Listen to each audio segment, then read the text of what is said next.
Buenas tardes, compañeros, amigos y simpatizantes del Club Ciclista Actur.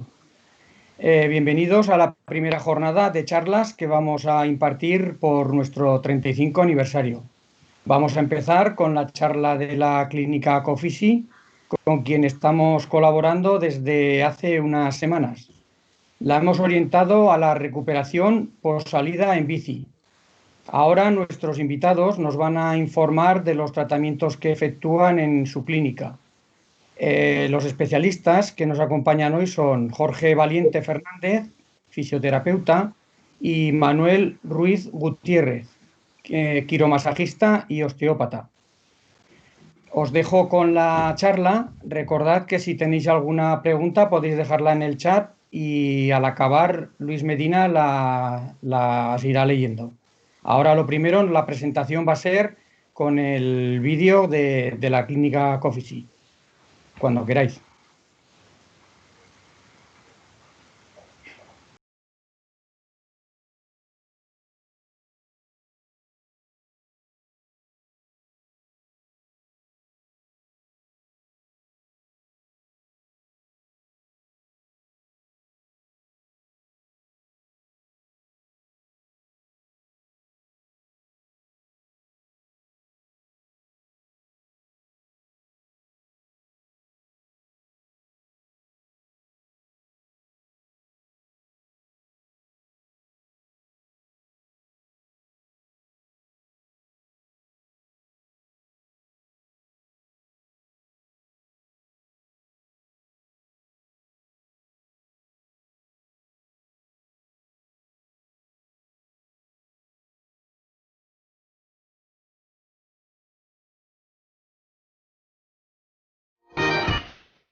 Muy buenas, muy buenas. Pues nada, me presento, soy Jorge Valiente, soy fisioterapeuta. Ahora mismo me dedico también a compartiendo la carrera de ejercicio de tierra.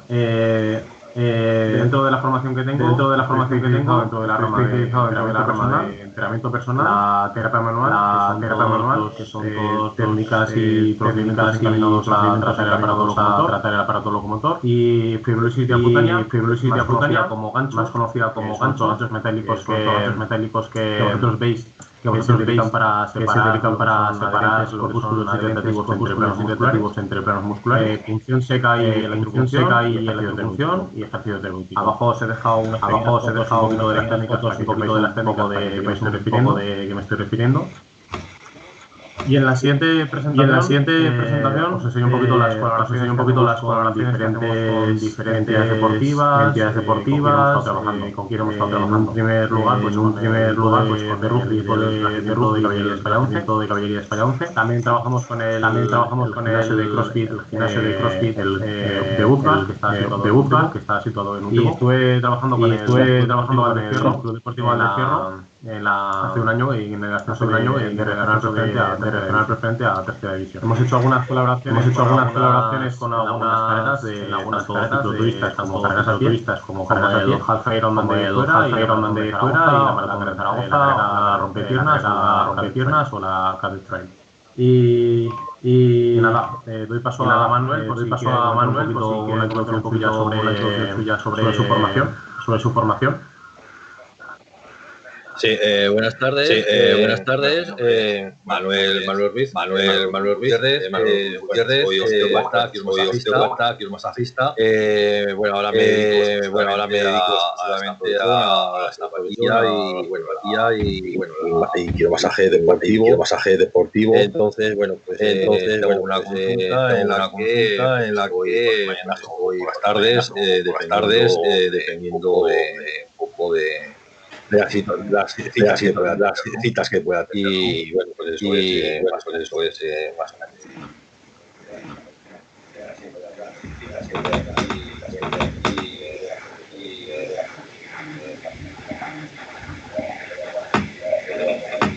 No sé si tenemos algún problema con el audio. No sé, ¿no se oye bien?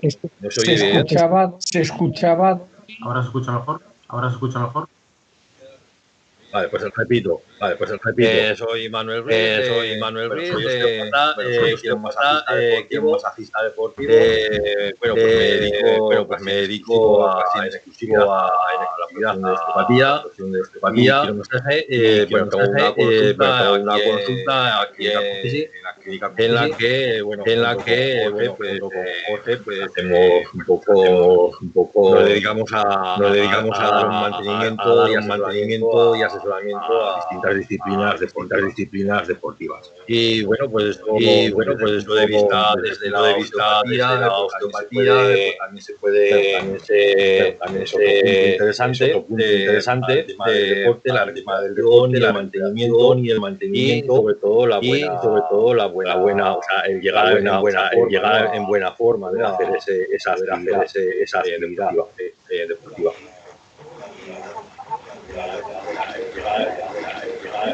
Sí.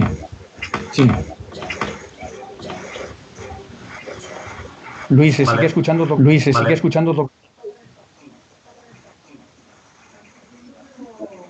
Vale, me acabas de poner la presentación. Vamos a poner la siguiente, que es lo que ya he comentado un poquito, así por encima.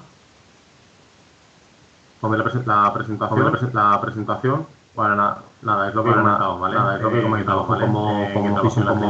fisio en la clínica oficial, ¿vale? Y como suboficial, ¿vale? Nada, pues también platico un poquito de ciclismo tal, pues me hago mi novia, una foto me hago mi novia, y lo que he comentado antes, la formación más o menos la que tengo, ¿vale? Entrenamiento personal, terapia manual, función seca, electrofunción y ejercicio de prototipo. ¿Vale? En la siguiente podemos ver ahora otra vez con quien hemos estado colaborando, ¿vale? Vale, pues lo repito un poquito, el equipo del Club Deportivo Valdecierro, un equipo de Péntalo, diferentes colaboraciones y carreras separadas. Más o menos sí que abarcamos un poquito lo que es el tema del tema deportivo. Vale, pásame al siguiente, por favor, Luis. Entonces, a ver, esta charla estaba enfocada a cómo podemos hacer una recuperación después de un entrenamiento, cómo podemos enfocarlo carga deportiva para llevar una progresión. Entonces, muchas veces nos encontramos en un momento en el que sabemos que no estamos rindiendo bien, que tenemos excesiva fatiga, y no sabemos el porqué. Se nos pueden mezclar un montón de conceptos y vamos a intentar aclararlos para intentar darles. Entonces, por ejemplo, nos podríamos encontrar en un entorno, digamos, por ejemplo, o fatiga, débil muscularmente, o una sensación de sobreentrenamiento, que nos encontremos bien, pero tengamos dolor en algún tipo de gesto, que podrán ser lo que es más conocidas como contracturas musculares. Pásame al siguiente.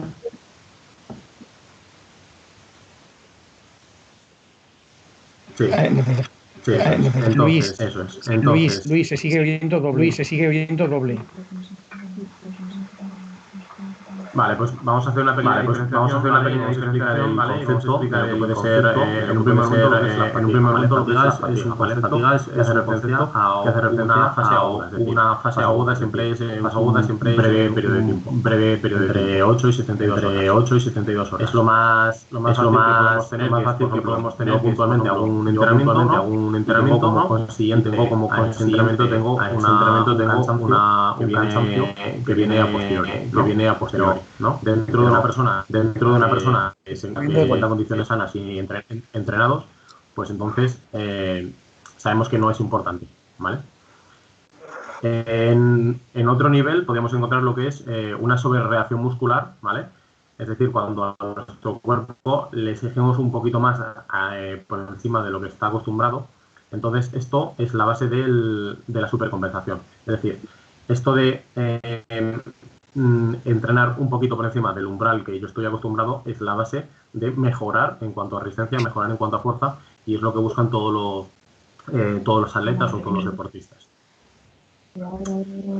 Y el siguiente nivel sería una subreacción no funcional. No funcional, ¿por qué? Porque nosotros jugamos que tenemos que hacer entrenamientos que están un poquito por encima de nuestro nivel de entrenamiento habitual para poder mejorar. Pero si ese incremento es mucho mayor de lo que nuestro cuerpo es capaz de soportar, ¿vale? Nos estamos haciendo un flaco favor, entonces realmente no vamos a mejorar, sino que vamos a empeorar. ¿Por qué? Porque toda la parte negativa que va a generar ese exceso nos va a hacer que no haya una especie de mejora en el rendimiento, ¿vale? Si seguimos en esa línea de entrenamientos excesivos cuando no hemos recuperado lo suficiente, entramos en una fase de sobreentrenamiento.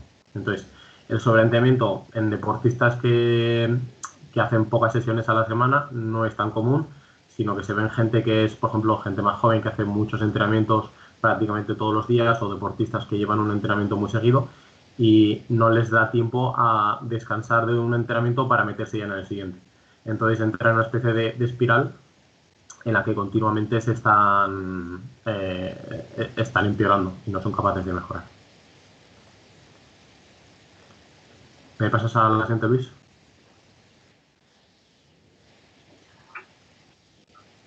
Entonces, a ver, el sobreentrenamiento, ¿vale? Esto normalmente es lo que he comentado, normalmente suelen ser en gente un poquito más joven, que son los que están a nivel competitivo. Entonces, como no desconozco el 100% del equipo de Cruz Ciclista, no sé quién está, pues lo comento, ¿vale? Entonces, se suele dar entre un 10 y un 20% de los atletas, ¿vale? De los deportistas de alto rendimiento. Entonces, para que os quede claro más o menos, esto es un síndrome, es decir, un conjunto de síntomas donde se suele dar una bajada de rendimiento, ¿vale? Una recuperación lenta después de los esfuerzos, dolor y rigidez muscular, insomnio y disminución del V2 max. El V2 max es una característica que mide la capacidad de oxígeno que nuestro cuerpo es capaz de utilizar, o sea, es capaz de captar y utilizarlo dentro del organismo. Entonces, más o menos el sobreentrenamiento, para que os quede claro, es una persona que lleva un acúmulo de entrenamientos y de estímulos muy fuertes y que no termina de recuperarse de ellos y que cada vez su rendimiento va a menos, ¿vale? Entonces, lo comentamos, pues si hay gente que hace muchas salidas en bicicleta muy continuas y cada vez se encuentra más fatigado, no rinde lo que debería, están bajando sus marcas. Antes rodaba 120 y iba bien, y ahora roda 90 y está hecho polvo. O sea, todo eso te lleva al sobreentrenamiento. Entonces, vamos a explicar un poquito cómo es la teoría para que lo entendáis rápidamente, ¿vale? La siguiente diapositiva. Vamos a ver lo que debería ser un entrenamiento normal, ¿vale?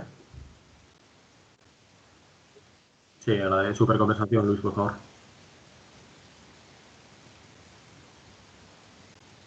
A ver si se cambia. Vale. Entonces, a ver, igual es un poquito complicada de explicar así a viva voz, pero bueno.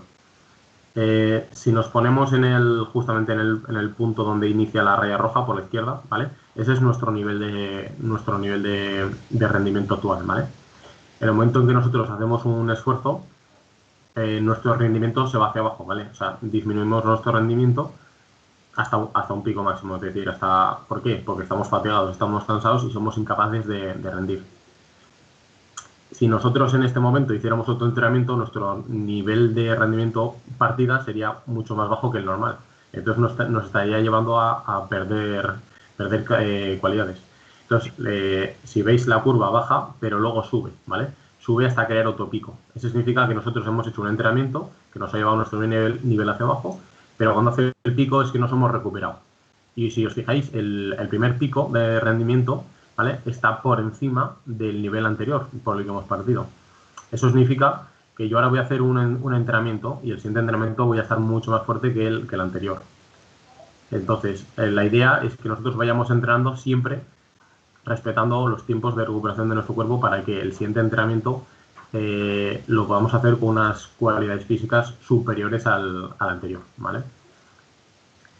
En la siguiente presentación vamos a ver lo que se denominaría como sobreentrenamiento, es decir, que yo le voy metiendo al cuerpo entrenamientos y entrenamientos sin dejar al cuerpo de que se recupere, ¿vale?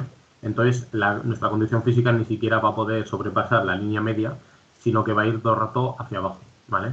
Entonces partimos de lo que es la parte izquierda de la raya roja, le metemos un entrenamiento y entonces empieza a bajar lo que es el rendimiento nuestro.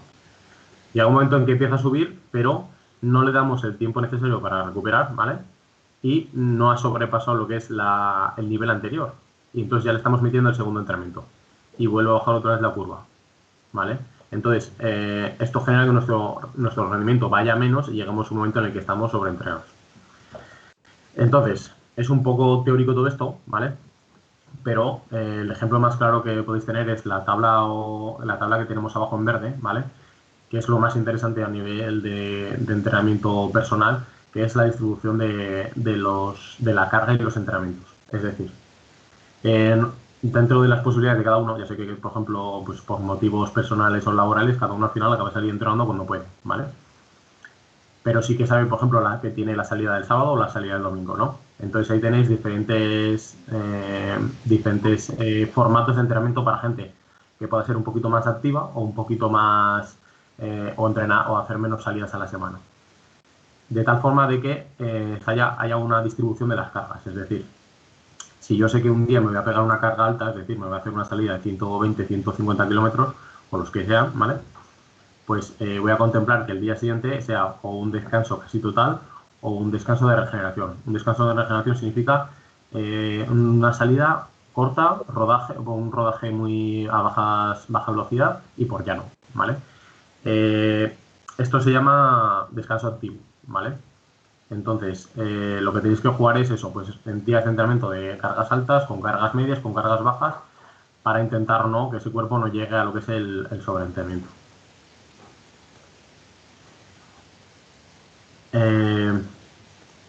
Vale, y la siguiente presentación, si alguno está más interesado en tener un poquito más de información de este tema, os he buscado un vídeo en internet de un chico que es ciclista. Entonces ponéis el sobreentrenamiento en el ciclismo, lo busquéis en YouTube y veis el vídeo completo, pues eso, son 8 minutos y pico, y os amplía un poquito la información y os deja un poquito más claro. Respecto a este tema, Manuel, si quieres aportar algo más de información en esto. Sí, lo único que hacer un poco más de hincapié, en el tema de que es muy importante, una vez que estamos haciendo el ejercicio, que hemos salido ya a hacer el entrenamiento o bien la salida del domingo o del sábado, es muy importante el hidratarnos, ¿no? El beber agua, o sea, no dejar. Hay un dicho que a mí se me grabó, ¿no?, que cuando tenemos sed es que ya nuestro cuerpo ya tiene una carencia o sea, ya ha empezado el síntoma de deshidratación, ¿no? Lo que pasa es que a nivel muy bajo. Entonces, lo que hay que procurar siempre, pues, a X tiempo, no esperar a que tengamos sed, sino hay que beber agua. Y, por supuesto, si bebes agua, pues bueno, no pasa nada porque paremos, hacer una parada y orinar, ¿no?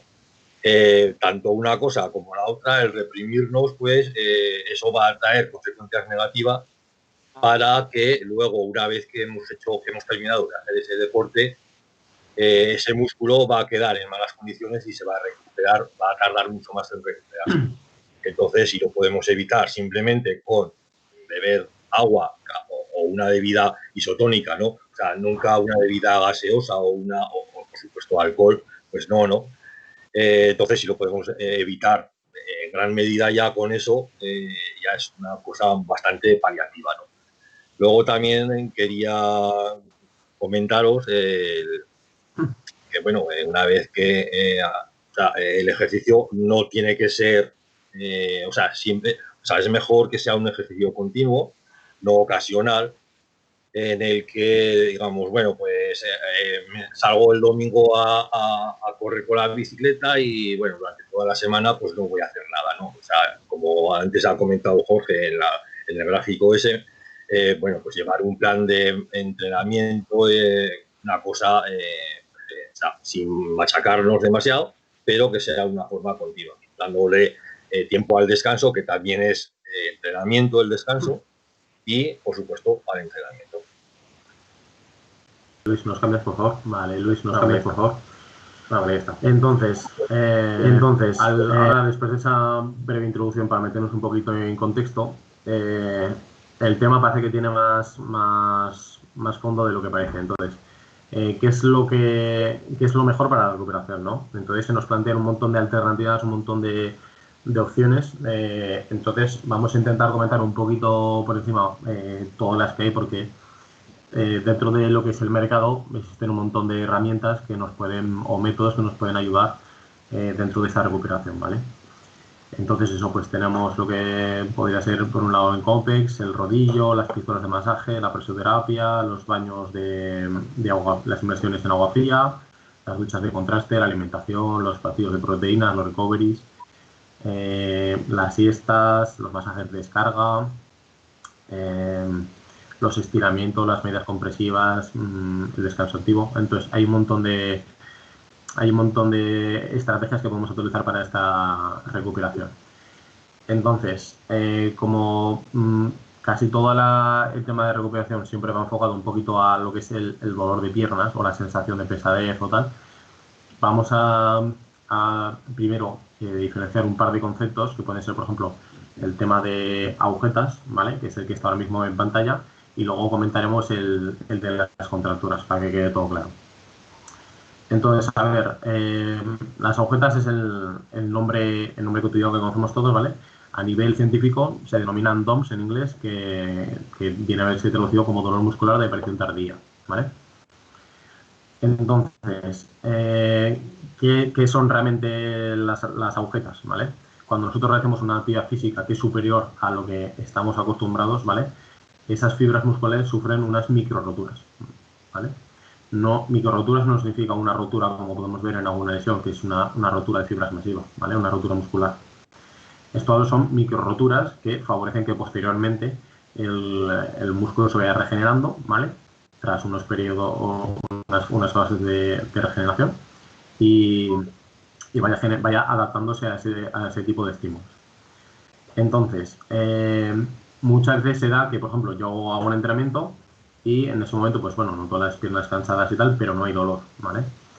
Eso es porque se produce una fase inflamatoria, ¿vale? Que hace que las agujetas se emparezcan entre 12 horas y 72 horas más tarde al entrenamiento, ¿vale? Y nos pueden durar entre 3 y 5 días en función de diferentes factores. Pero bueno, hay gente que, por ejemplo, sí que es reseñable que, por ejemplo, que dice, pues hace un entrenamiento un día y no tiene agujetas, se va a dormir y a la mañana siguiente está, pues eso, que va súper rígido y dolorido, ¿vale? Es porque durante la noche, ¿vale? Se desarrollan esos procesos inflamatorios, ¿vale? Entonces es normal. Dentro del tema de las agujetas, antiguamente había un poquito de controversia entre realmente qué eran, ¿vale? Entonces, lo único que quería aclarar es eso, que tengáis la certeza de decir que son microroturas musculares, ¿vale? Y que no son cristales de ácido láctico que se depositaban en el músculo y qué tal, que era pues eso, un mito que estaba establecido un poquito como leyenda urbana entre los deportistas. Vale. Y ahora pasamos al tema de contracturas. Vale. Entonces, a ver, vamos a dejar claro que contractura es un término que se utiliza de forma coloquial, incluso fisios y tal lo utilizamos, pero para hacernos entender, realmente no son contracturas. Las contracturas es una retracción muy fuerte muscular y realmente lo que estamos queriendo hablar son de puntos gatillos miofasciales, ¿vale?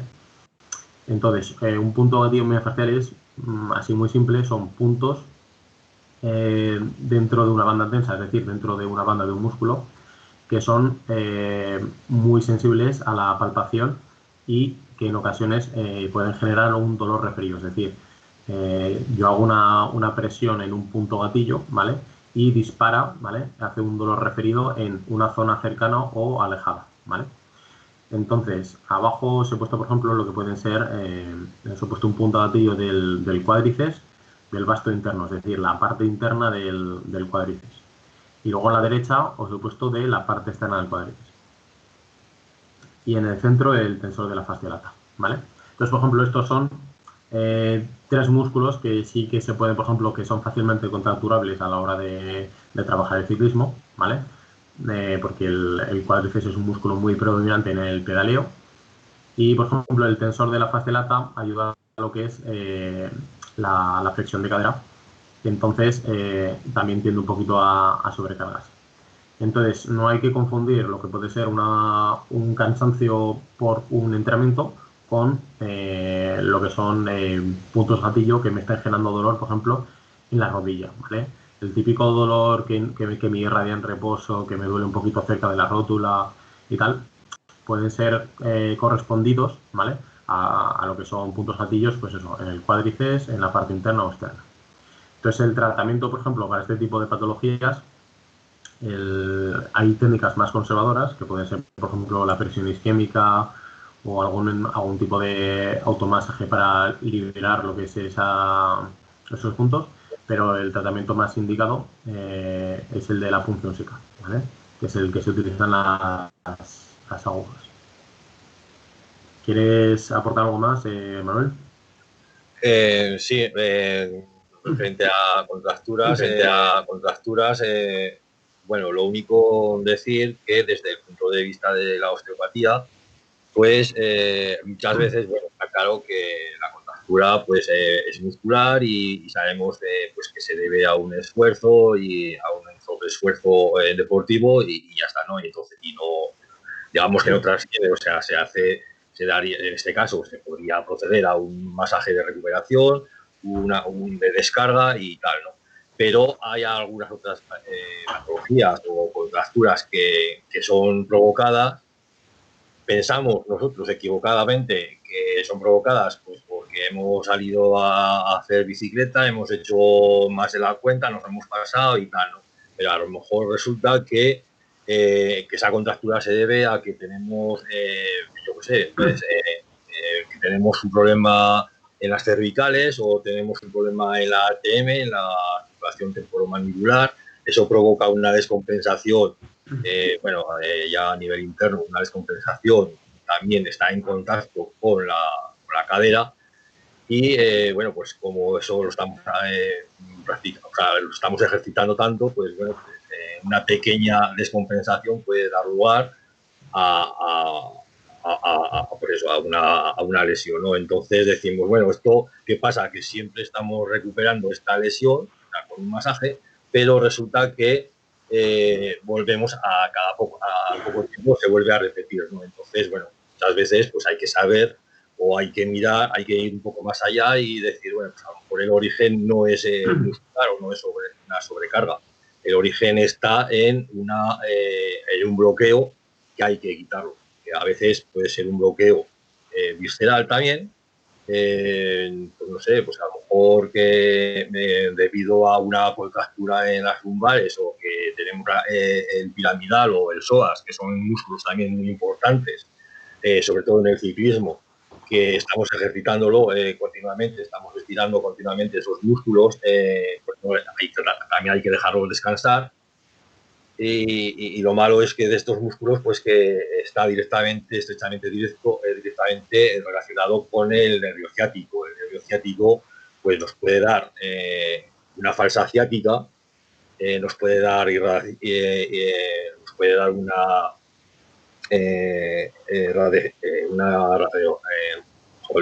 puede irradiar el dolor a la ingle, y entonces, bueno, lo primero es que a lo mejor nos podemos asustar y pensamos que puede ser otra cosa cualquiera.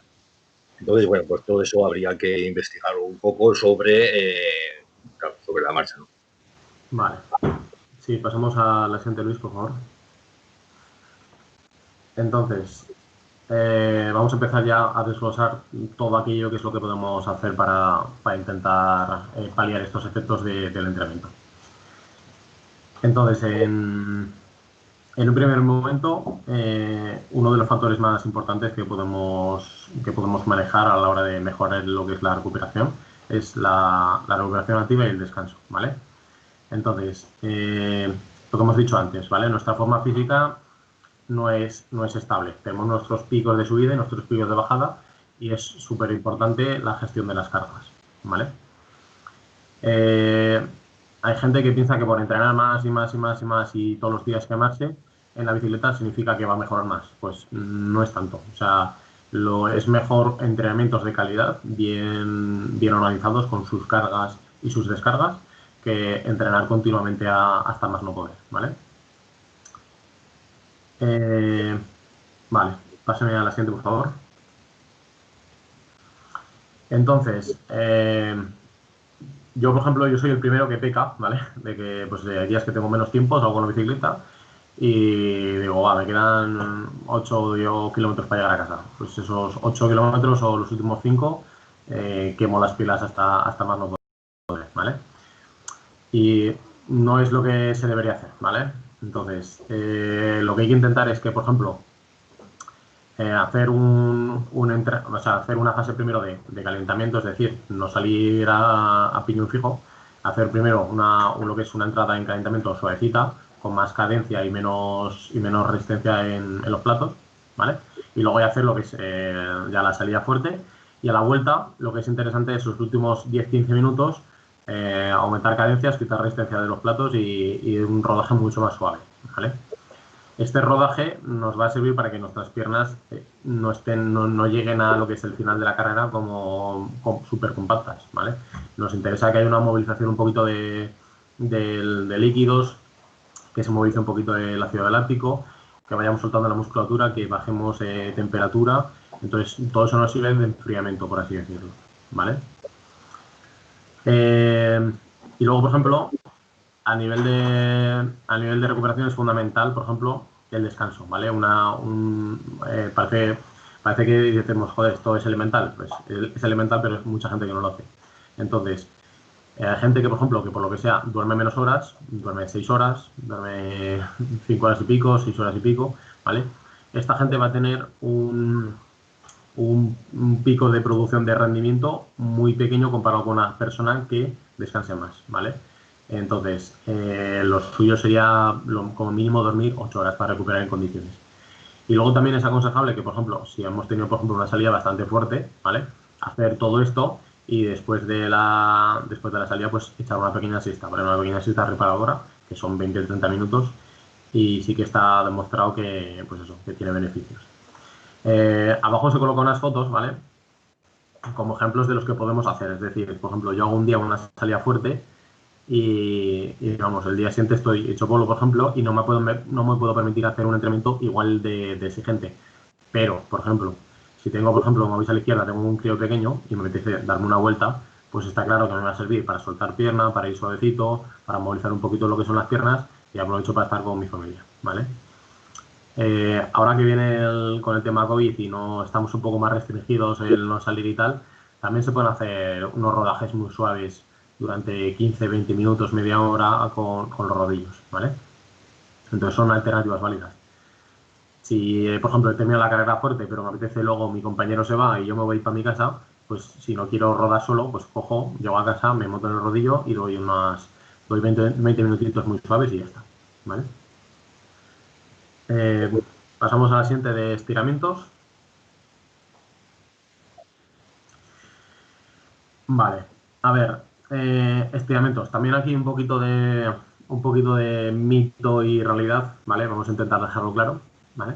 Entonces, la definición son movimientos que llevan al cuerpo, o sea, llevan a la elongación de los grupos musculares, ¿no? Entonces, voy a empezar primero por lo que no, ¿vale? Voy a empezar por los mitos. Entonces, no disminuye el tono muscular, es decir, el tono muscular es el que es, ¿vale? Y con un estiramiento no vamos a conseguir disminuirlo. Ni tampoco aumenta lo que es la longitud del músculo, ¿vale? Esto es fundamental. Sí que se habla de, pues, voy a hacer estiramientos para darle más longitud al músculo. Realmente con lo único que se gana longitud dentro del músculo es con los ejercicios excéntricos, ¿vale? Entonces, lo que aumenta no es la longitud muscular, lo que aumenta es la tolerancia del músculo y los tendones al estiramiento, ¿vale? Sobre todo los tendones. Entonces, la musculatura tiene una longitud que va regida por lo que es el sistema nervioso, ¿vale? Entonces, nosotros lo que hacemos con los estiramientos es decirle a nuestro cuerpo que puede aumentar esa tolerancia y que puede estirarse un poquito más, ¿vale? Pero lo que no ganamos longitud muscular, ¿vale? Luego también no previene ni la aparición de agujetas ni la prevención de lesiones. Hemos dicho que las agujetas son micro roturas musculares. Entonces, por mucho que estiremos, pues ni vamos a mejorar nuestra recuperación, ni vamos a prevenir las agujetas, ni nada de nada. Al final, en un entrenamiento sí que se busca que haya un poquito de una rotura de pequeña de fibras, pero controlada, ¿vale? Entonces, no nos interesa eso. Sí, ahora vamos a ver los beneficios del estiramiento. Sí que nos interesa, por ejemplo, cuando vemos un músculo que está un poquito restringido y que no tiene el rango que debería tener, sí que nos interesa hacer estiramientos para intentar buscar un equilibrio, un balance muscular entre, por ejemplo, los músculos muchas veces están como emparejados, ¿no? Como unos que hacen una función y otros que hacen la función contraria. Entonces, en ese tipo de musculatura sí que nos interesa que haya un equilibrio entre músculos flexores y extensores, ¿vale? Músculos abductores y aductores. Entonces sí que es interesante determinados músculos dentro del ciclismo que nos puede resultar interesante hacer estiramientos. Vamos a pasar a la siguiente, donde os hemos colocado unas pequeñas fotos, ¿vale? Con una guía de lo que son estiramientos, ¿vale? Y dentro de cada estiramiento pues tenéis una foto, un ejercicio base y una variante. Porque, por ejemplo, no a todo el mundo le puede gustar los mismos ejercicios. Me ha comentado Plácido que algunos de vosotros, aparte de ir en bicicleta, también corréis algún día. Entonces, por ejemplo, los corredores son más predominantes de utilizar la musculatura lo que es gemelo sóleo, ¿vale? Porque utilizan mucho lo que es el tobillo para amortiguar, absorber energía y rebotar. En el caso de la bicicleta no tiene tanta predominancia, a menos que seas, por ejemplo, un ciclista que seas escalador y, por ejemplo, vayas mucho tiempo de pie en la bicicleta. Entonces ahí sí que hay mucha transferencia a lo que es gemelo sóleo. Pero lo normal no hay tanta activación. Hay muchísimo más predominio de lo que puede ser cuádriceps, isquios, glúteos. El estiramiento de tibial anterior, ¿vale? Este es un músculo que a grosso modo va por la parte delantera de lo que es la tibia, ¿vale? Entonces, este entrenamiento, por ejemplo, es interesante para gente que cuando haga el pedaleo, hay gente que deja el pie un poquito más muerto y hay gente que deja el pie un poquito más rígido, y cuando sube el pedaleo hacia arriba, cuando sube con el pedal hacia arriba, hace mucha fuerza con este músculo porque lo está manteniendo rígido. Entonces, por ejemplo, gente que tenga ese tipo de costumbre o de técnica a la hora del pedaleo, pues es un estiramiento que puede ser bastante interesante. Luego, estiramiento de cuádriceps, que pues, lo conocemos todos, no hace falta explicarlo. Estiramiento de recto anterior del cuádriceps. Este es muy interesante porque junto con el psoas son musculatura flexora de cadera. ¿vale? ¿Cuándo interviene la musculatura flexora de cadera? Cuando antiguamente se iba sin cargas, la única fuerza que se hacía es con las piernas empujar hacia abajo, empujar todo el rato empujando hacia abajo. En el momento que nosotros nos enganchamos las calas, ya no solamente es un momento de empuje, sino que cuando hemos llegado abajo del todo, hay un momento de recuperación hacia arriba. En ese momento, todos los flexores de cadera están haciendo fuerza hacia arriba. Entonces, gente que le guste ir un poco más entrancado con la bicicleta, hace bastante fuerza con estos músculos. La gente que tiene una cadencia más alta y menos resistencia, los trabaja con menos fatigabilidad. Entonces, este estiramiento es interesante para la gente que se note, pues eso, un poquito de molestia, sobrecarga, lo que es en la parte de la ingle, ¿vale? En lo que es la unión de la cadera con la pierna. Pasamos a la siguiente. Hemos visto que antes hemos hecho el recto entero del cuádriceps y ahora es el ejercicio del psoas. El estiramiento es prácticamente igual o muy parecido. La única diferencia, si os doy cuenta, es que la pierna que está trazada, en este caso está extendida a lo largo del suelo y en la foto anterior está como recogida, está doblada, ¿vale? Es para darle un poquito más de énfasis. Luego tenemos el estiramiento de aductores. También ayudan un poquito a lo que es el pedaleo, pero no es un músculo que sea tan dominante. Y el estiramiento de glúteo y piramidal, como ha comentado Manuel, pues pueden ser interesantes en gente pues que por su técnica de pedaleo sí que le hagan un poquito más tengan un poquito más de predominancia. Normalmente en bicicleta de carretera normal se utiliza menos glúteo y en las bicicletas estas de trialdón, como se modifica cuando llevas una cabra, se modifica lo que es la biomecánica y utilizan una musculatura diferente a la que van a utilizar luego en la carrera. Por lo tanto, en las bicicletas tipo cabra sí que van a meter un poquito más de énfasis en lo que es glúteo, porque si os dais cuenta están muy flexionados hacia adelante, hay mucha flexión de cadera, entonces va a entrar a jugar mucho ahí el glúteo. Y ahora pues eso, Manuel os va a comentar un poquito que no solamente podemos hacer ejercicios en casa cuando estemos solos, sino que también pues se puede incorporar la bicicleta para hacer ciertos ejercicios que nos pueden venir desde, pues utilizando como apoyo eso, nuestra propia bicicleta.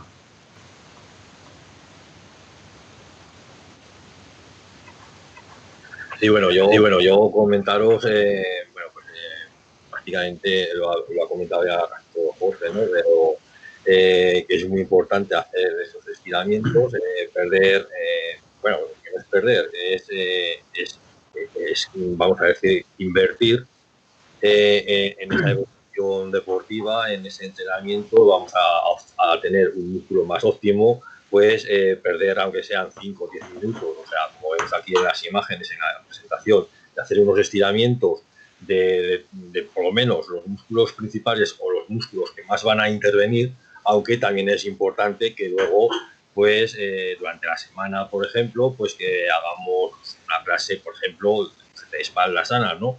Porque tan importantes son los músculos principales para mover las piernas o para mover, o sea, todo el esqueleto, como los paravertebrales, por ejemplo, o los glúteos, que son músculos que ni pensamos que los teníamos, pero son necesarios pues para dar esa rigidez, o sea, ese apoyo, por decirlo así, a los huesos tan importantes como por ejemplo puede ser la columna, las vértebras, que funcionen bien, los discos intervertebrales, que se queden bastante hidratados, o sea, que no estén aplastados continuamente.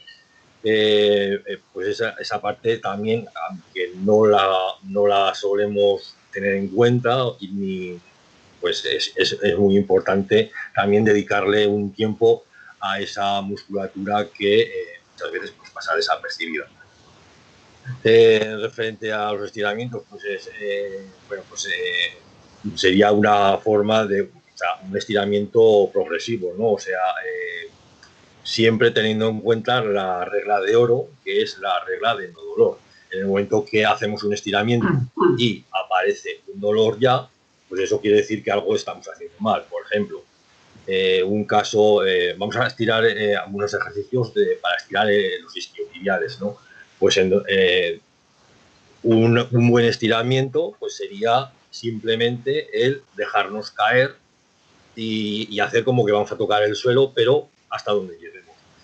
No quiere decir de que eso, si no tocamos el suelo, no quiere decir que no hagamos el estiramiento. A lo mejor estamos haciendo más que si, por ejemplo, lo estamos forzando y nos hacemos mal y tocamos el suelo, ¿no? Entonces, ahí corremos el riesgo de producirnos una rotura, una micro rotura de fibras que a lo mejor, según como sea, pues puede ser el quedarnos una semana o 2 semanas en casa, o un mes, o ir siempre cojeando con esa lesión, ¿no? Y simplemente por hacer una tontada, una cabezonería. Entonces, tengamos siempre en cuenta que menos es más. Y si aparece dolor, algo estamos haciendo mal. Entonces, tú te relajas. Lo bueno es hacer el estiramiento relajado, acompasado con la respiración, porque conforme vamos respirando, es un mecanismo que, aparte de aportarnos oxígeno y vitalidad a nuestro organismo, pues también nos ayuda a relajarnos y que los músculos, digamos que tienen como una fase de estiramiento y de acorralamiento, ¿no? O sea, de trabajar y no trabajar, por decirlo así. Y eso va con la respiración.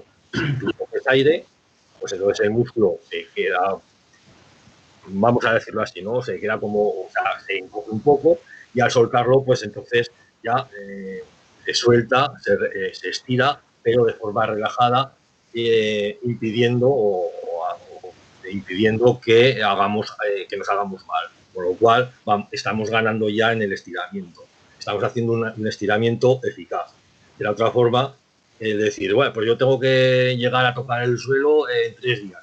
Pues eso es una barbaridad. O sea, cierto es que algo te tienes que esforzar, pero de una forma progresiva y no de bruscamente decir, bueno, pues vamos a estirar todo lo que podemos o lo que debería de hacerlo. No, a lo mejor no, cada persona tiene su propio estiramiento y su propia longitud, ¿no? Entonces no vamos a pretender que todos seamos iguales. Cada uno lleva su ritmo y su marcha. Entonces yo eso es lo que veo así interesante en el estiramiento, en lo que el estiramiento bueno y eficaz va a tener resultados positivos, y un estiramiento brusco, pues bueno, no lo tenemos que hacer, o sea, va a dar lugar a lesiones que, bueno, van a ir en contra de nosotros. Entonces, sobre todo, la regla de oro. No hay dolor. Si hay dolor, algo estamos haciendo mal. Entonces, lo mejor es dejarlo y, bueno, preguntarle a alguien a un asesor, a nosotros, y, bueno, a ver qué es lo que estás haciendo, cómo lo tienes que hacer para eso. Vale, pasamos a la siguiente, la masaje de descarga. Vale, pues vamos a comentar lo que es el tema del masaje de descarga, que también, pues eso, como en todas estas cosas, la ciencia avanza muy rápido y al final pues nos vamos dando cuenta de que cosas que pensamos que antes eran ciertas ahora no son tan ciertas. Entonces, el masaje es por lo que casi mundialmente son conocidos por los masajistas, los quiromasajistas, los fisios y demás. Hay que decir que tiene beneficios, ¿vale? Pero que es como todo, que no son milagrosos. Sí que vemos que, por ejemplo, que los equipos profesionales siempre han contado con masajistas desde toda la vida, ¿vale? Y ahora se han ido reemplazando un poquito más por la figura un poquito más del fisio, porque se dan cuenta, pues eso, que el masaje sí que tiene cabida dentro del ciclismo y es bastante importante, pero hay muchas cosas más allá. Entonces, beneficios que nos aporta lo que es un masaje de descarga, ¿vale? Pues sobre todo es una disminución de la percepción del dolor, ¿vale? Después del esfuerzo y durante a corto plazo. Quiere decir que los masajes de descarga, ¿vale? Sí que nos hacen sentirnos mejor, ¿vale? Pero tienen que estar encaminados con un fin, no siempre masaje de descarga, masaje de descarga, masaje de descarga. A largo plazo lo que me interesa es, por ejemplo, si una persona está siempre sobrecargada, pues igual me interesa, por ejemplo, meterle un plan de entrenamiento de fuerza para que cada vez su umbral de entrenamiento no le suponga tan agresivo y no necesite esa descarga muscular, ¿vale? Entonces, y luego también uno de los beneficios que está vinculado más a lo que es aspectos más psicológicos es la relajación. Al final un masaje no deja de ser algo placentero, ¿vale? Entonces, todas estas técnicas, al final, a nivel lo que es del sistema nervioso, desencadenan una serie de factores que hacen que nos sintamos mejor. Entonces, el tema de la relajación y una disminución de la percepción del dolor es básicamente lo que nos aporta un masaje. Muchas veces hay gente que dice que el masaje, si no duele, no es un masaje. Pues ahí nos estamos un poquito equivocando, ¿vale? En la típica frase del no pain, no gain, casi nunca tiene sentido. Entonces, el masaje tiene que ser progresivo. Por ejemplo, una persona que esto tanto a nivel de los profesionales que lo hacemos como en vuestro propio caso cuando os hacéis un automasaje, ¿vale? Tenéis que tener claro que no tiene que haber un dolor, ¿vale? Tiene que, en un primer momento, por ejemplo, podemos notar las piernas o la musculatura demasiado tensa, entonces lo que es el masaje va a ir muy suave. Van a ser un poco unas pasadas muy suaves como de preparación para el cuerpo.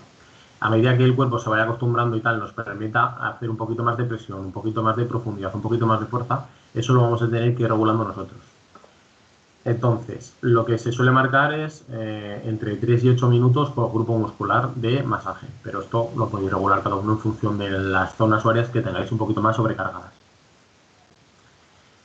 Luego, por ejemplo, diferentes especialistas utilizan otro tipo de herramientas, como por ejemplo los ganchos, ¿vale? Que es lo que he comentado antes, la fibrólisis cutánea, las ventosas o cupping, que lo llaman ahora, o cualquier otra herramienta, se utilizan como complemento para llegar a zonas donde lo que es la mano del fisio, del masajista, no llega.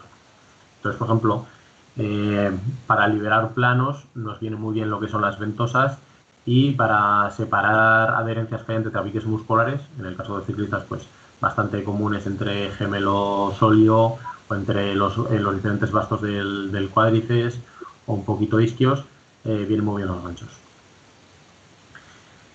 Vamos a comentar ahora, al hilo de lo que es la descarga muscular, otros elementos que son muy parecidos y que se están incorporando últimamente mucho en lo que es el desempeño del automasaje. Entonces, pasamos a la siguiente, por favor, Luis. Entonces, tenemos en un primer momento lo que es el rodillo, también conocido en inglés como foam roller. Está muy vendido como liberación miofascial, ¿vale? En América, sobre todo, si buscáis vídeos o artículos, lo llaman como myofascial release. Entonces, para utilizarlo como eso, tiene que ser unas pasadas muy lentas y aún no está muy clara la evidencia científica de que eso sea así o sea cierto. Lo que sí que lo podemos utilizar es como elemento de automasaje, autotratamiento, que es lo que os pongo yo a continuación.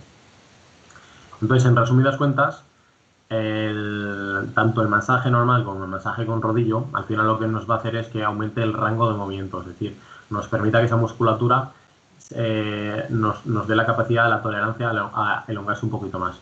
Si os dais cuenta, es similar a lo que hacía lo que es los estiramientos.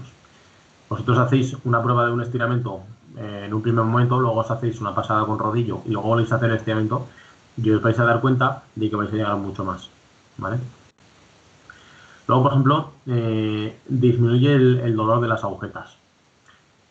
No es que disminuya las agujetas en sí, porque hemos dicho que son micro roturas, que sí o sí van a estar ahí, ¿vale?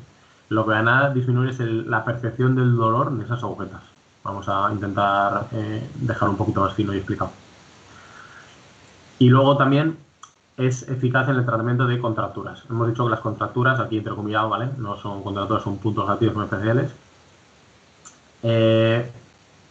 Para puntos que sean un poquito más superficiales, sí que podemos utilizar este tipo de técnicas y nos van a ayudar, pero hay veces que no va a solucionar la contractura de forma completa al 100%, sino que igual nos va a rebajar lo que es del problema, pues igual nos va a descartar un 30%, ¿vale? Le va a quitar un poquito de como va a conseguir que esa zona no esté tan sensibilizada, probablemente ese punto gatillo no va a saltar tan fácilmente.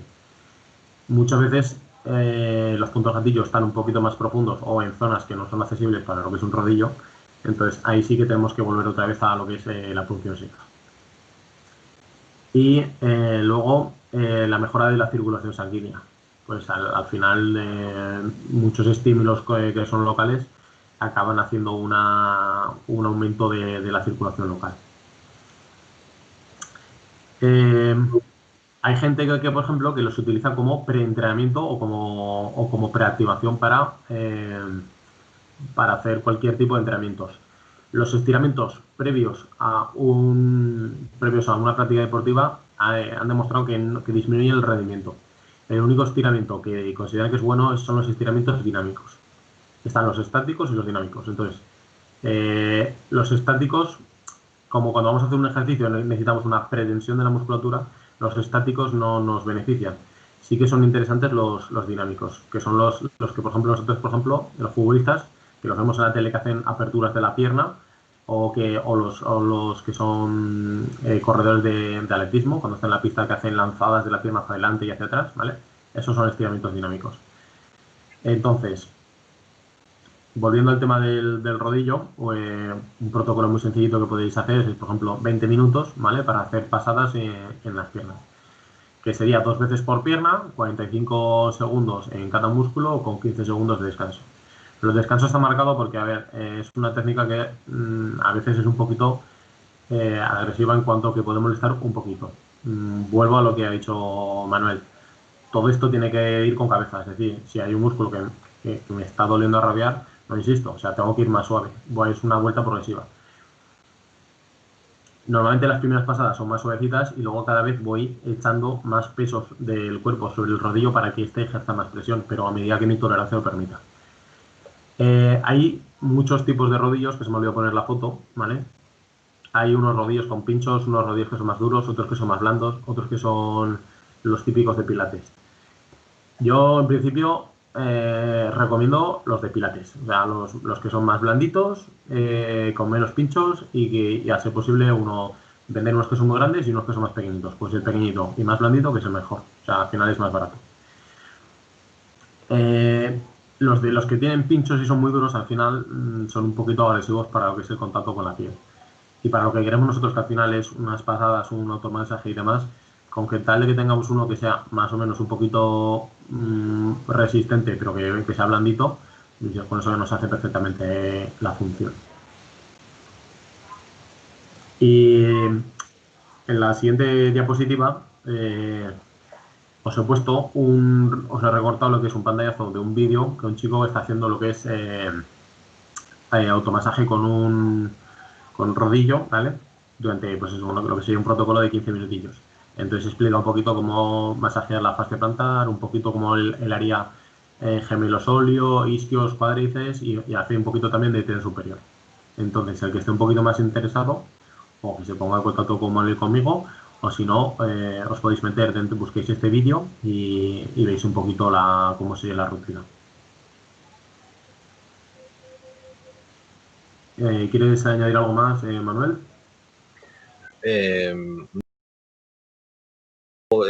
No, yo creo que ya lo has comentado así bastante, lo has comentado ya bastante. Entonces, referente a esto, no, si acaso un poco más adelante, a lo mejor con el tema de contrastes, de temperaturas y eso, pues a lo mejor igual sería hacer algo bien, una aportación más, pero referente a esto del automasaje y eso, yo creo que ha quedado bastante claro. Vale, ahora con el tema seguimos con el automasaje. Ha habido mucho boom con las pistolas de masaje, han empezado a comercializar muchos modelos, muchas versiones, incluso el de Decathlon me parece que ha sacado unos modelos ahora pequeñitos que están bastante bien. Entonces, dentro en pantalla está la que tengo yo, ¿vale? La que utilizo yo personalmente. Entonces, os voy a explicar un poquito en qué consiste. Es una herramienta de percusión, ¿vale? Entonces, la teoría en la que se basa es en la teoría de la compuerta, ¿vale? En inglés, gate control. Entonces, cuando una zona está dolorida, lo que hace es mandar a lo que es nuestro sistema nervioso, manda un montón continuamente de señales nociceptivas, señales de dolor, ¿vale? Entonces está bombardeando lo que es nuestro sistema nervioso central con mensajes de dolor, dolor, dolor, dolor, dolor, ¿vale? Entonces, esta herramienta lo que hace es, lo único que se puede regular es la frecuencia de los impactos que tiene la pistola y la profundidad o la amplitud, que es nosotros la presión que le vamos a meter a la pistola. Entonces, se basa en que los estímulos no dolorosos, en este caso ejercidos por la pistola, cierran lo que es la puerta a estímulos dolorosos. Entonces, nuestro cerebro en un primer momento le van llegando mensajes de dolor y con la pistola lo que intentamos es darle a nuestro sistema nervioso, le damos mensajes de dolor que van a intentar tapar todos aquellos dolores que no nos interesan. Esta herramienta es interesante, ¿vale? Como incorporarlo como complemento. A mí me resulta, por ejemplo, muy interesante para el tratamiento de puntos que son hipersensibles de forma localizada. Como herramienta de automasaje general, es decir, para hacerme un automasaje de las piernas completas, pues está bien, ¿vale? Pero a mí no me resulta interesante. Para eso, por ejemplo, utilizaría un rodillo, que voy a ir mucho más rápido y voy un poquito más en global. Entonces, estas herramientas a mí me resultan interesantes cuando para un autotratamiento de una forma no invasiva, por ejemplo, de un punto gatillo o de una zona que la tengo un poco más dolorida, pero es una zona pequeñita. Entonces, pongo un cabezal pequeño y voy de forma más concreta a esos puntos que me interesen. Entonces, los beneficios que nos aporta son reducción de la percepción del dolor, aumento del rango de movimiento y aumento del flujo sanguíneo local. Si os dais cuenta, masaje, rodillo y pistola de masaje van todos en la misma línea. Entonces, no es que haya uno mejor que otro, sino es para gusto del consumidor. En la siguiente diapositiva os voy a comentar un poco los precedentes que tuvimos de pistolas y las dos marcas más potentes que hay en el mercado. En América normalmente suelen comprar más lo que es la Theragun, que es la que está en la parte de arriba. Por supuesto el modelo, pues eso, la Theragun Pro, que me parece que vale 750 euros. ¿Vale? Y debajo, la que se ha comercializado un poquito más en España, que ha tenido más boom aquí, que es la HyperAce Hypervolt. Entonces, esta también vale 520 euros. El problema no es esto, ¿vale? Estas marcas son, pues, por decirlo así, como cuando compramos la camiseta de la marca Nike, ¿vale? Tienes la marca, pagas la marca, pagas que tengan, pues, patentes un poco del tema sanitario, y entonces son más caras, ¿vale? También hay que ver, pues, eso, que tendrán mayor potencia, una batería mejor y tal. Entre las dos, la que tiene mayor potencia es la de arriba, la Theragun. Lo que pasa que compensa el tener mayor potencia con el que hace mayor ruido. Muchas veces en clínicas de fisioterapia se suele comprar la que está abajo por el tema de que es un pelín menos potente, pero es mucho más silenciosa, ¿vale? Ahora viene el tema de la cuestión. Al tema clínica, pues está claro que las clínicas se pueden permitir el lujo de comprarse herramientas y material un poquito más caro porque le van a dar un uso exhaustivo y le van a sacar al final rendimiento. A nivel personal, han salido un montón de marcas en Amazon pues vamos a decirlo así, claro, marcas chinas o otros modelos que por otras empresas que dan materiales peores, baterías peores y demás. Pero esto no quiere decir que funcionen mal, ¿vale?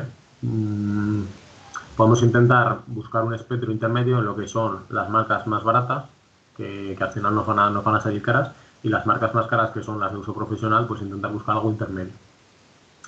Entonces, rondando el precio, tiene que ser yo estimaría entre 70 a 100 euros, podemos encontrar una pistola que pueda ser 70, 100, 120, podemos encontrar una pistola que sea decente en cuanto a calidades y tampoco dejarnos el dineral que supone las que son un poquito más profesionales. Entonces ahí es cuestión de meteros y comparar lo que es, sobre todo, la autonomía que tienen, la potencia que tienen, ¿vale? Eso es lo que os va a dar. Si vosotros vais a darle a musculatura que es más superficial, con poca potencia, os vale. Si vosotros queréis que la pistola tenga mucha potencia para que penetre más y no se coma la batería, vais a tener que buscar pistolas que tengan más potencia, ¿vale?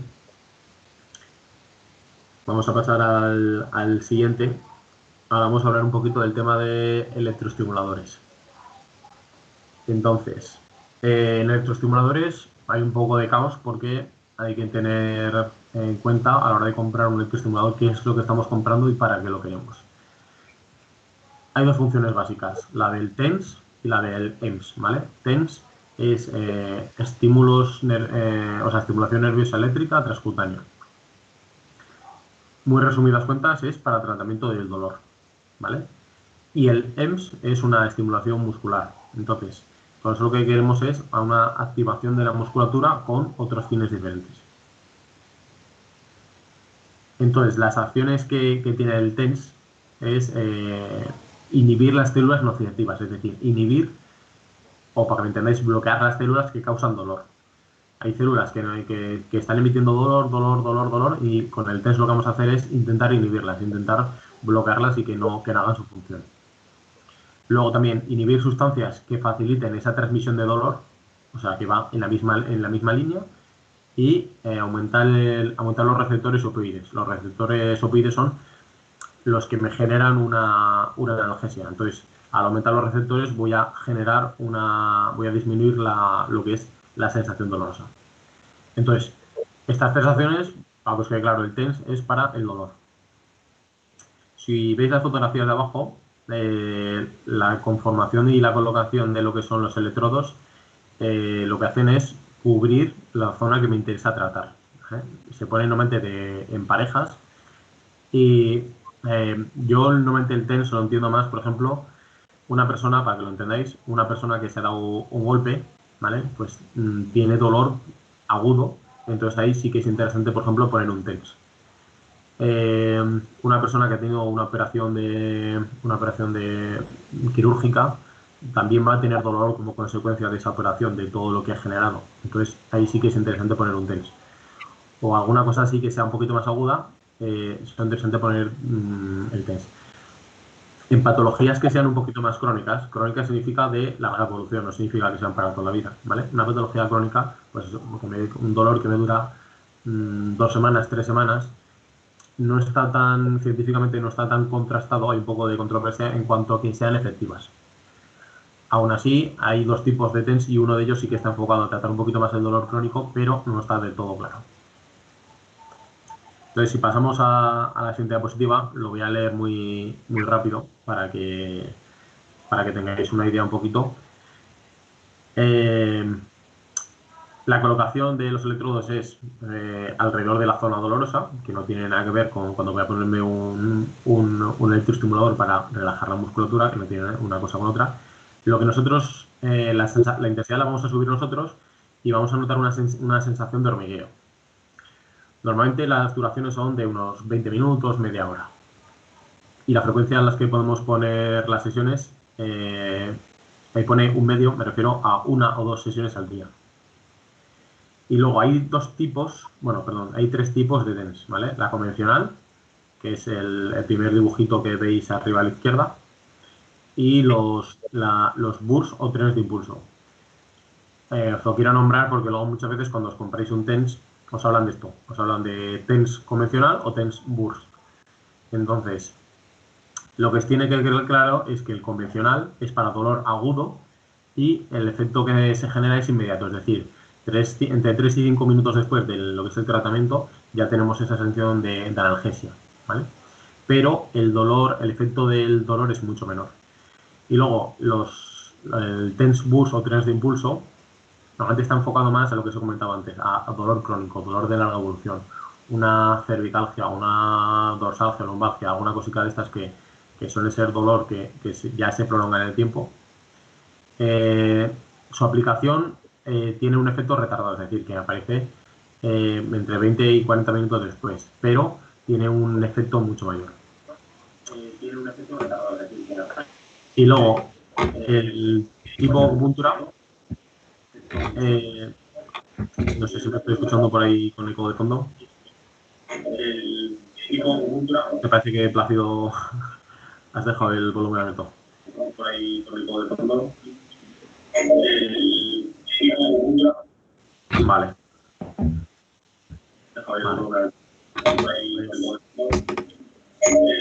El tipo de acupuntura, ¿vale?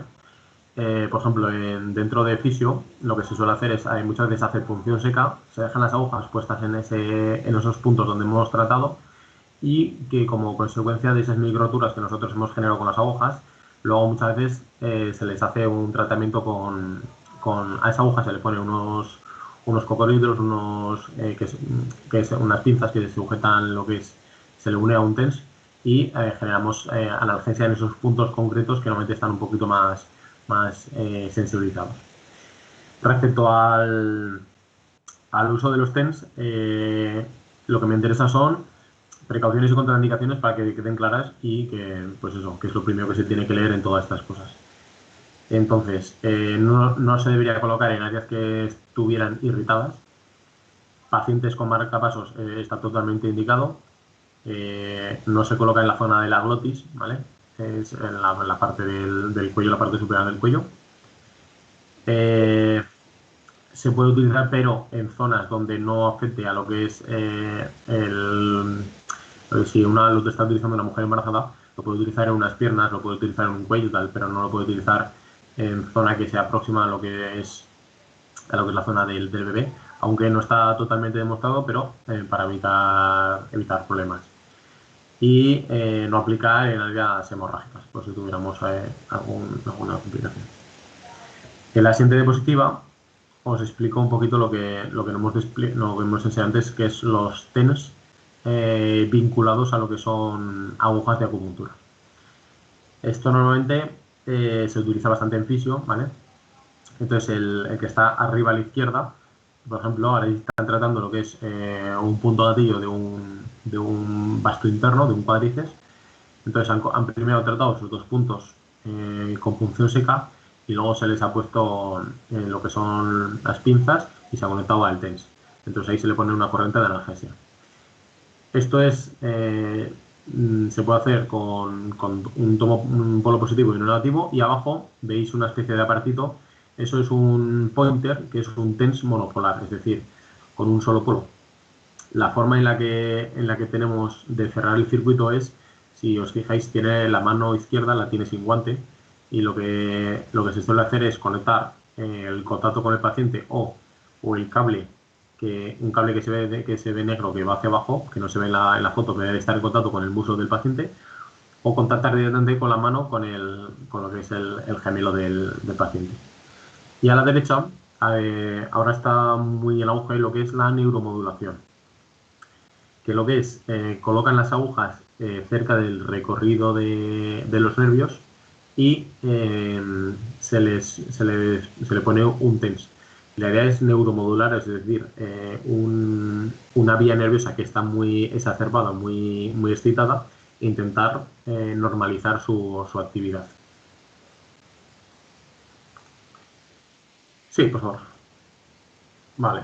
Y ahora los EMS, ¿vale? O NMS. Normalmente en los productos, en artículos científicos siempre veo la otra, veo la segunda, ¿vale? Pero cuando estamos comprando un electroestimulador normalmente los llaman como EMS, ¿vale? Entonces, a diferencia del otro, que lo que buscamos nosotros es sentir una analgesia y percibir una especie de hormigueo en la zona, con esto lo que buscamos es provocar una contracción muscular. Normalmente su uso está más enfocado pues, en pacientes postoperatorios porque pierden mucha masa muscular, o gente que ha sido operada y luego quiere recuperar la musculatura, pues ahí es cuando más se utiliza. Pero dentro del ámbito deportivo se utiliza mucho como recuperador. Entonces, hay los electroestimuladores más básicos, igual tienes que programarlos tú, pero por norma general los que se comercializan más suelen venir ya con todos los programas y con todos los parámetros ya definidos. Entonces son mucho más fáciles de utilizar para gente que no tenga conocimientos. Entonces, ¿para qué nos sirven los electroestimuladores?